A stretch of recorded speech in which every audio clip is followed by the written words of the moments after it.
জি ভাই, ব্যভিচার মানে জেনা, যারা জেনা করে তাদের বিচার হবে কিনা? অবশ্যই বিচার হবে। জেনা এমন একটি অপরাধ, যে অপরাধের সাজা আল্লাহ তাআলা দুনিয়াতে রেখেছেন। অবিবাহিত যদি হয় তাদের শাস্তি বেত্রাঘাত, বিবাহিত হলে তাদের শাস্তি মৃত্যুদণ্ড, রজম। কোরআনে কারিমে সুস্পষ্টভাবে আল্লাহ রাব্বুল আলামিন জেনার শাস্তি সম্পর্কে আলোকপাত করেছেন।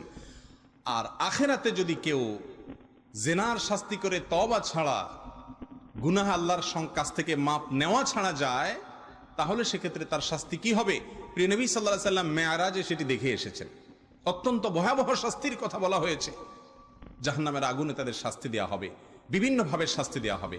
এই জন্য বিশেষ করে আমার যুবক ভাইয়েরা, যুবতী বোনরা যারা শুনছেন, এমন একটা সময় আমরা পার করছি, যুবক ভাইদের যৌবনে কোনো কালিমা লাগে নাই এমন যুবক পাওয়া বড় কঠিন হয়ে গেছে।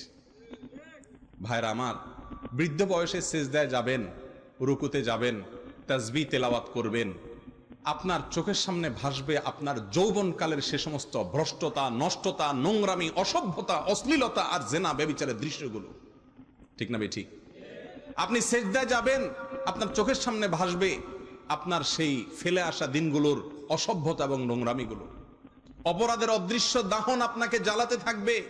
যৌবনকাল ওয়ান টাইম চলে যাবে একভাবে।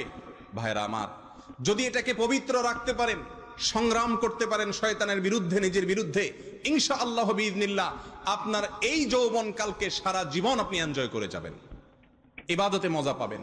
আল্লাহ তাআলা আমাদের সবাইকে জেনার যে সায়লাব চলছে, যে আহ্বান চতুর্দিক থেকে জেনার হাতছানি চলছে, সেখান থেকে আমাদের যুবক ভাই বোনদেরকে আল্লাহ তাআলা হেফাজত করুন। এর শাস্তি অত্যন্ত ভয়াবহ। জি।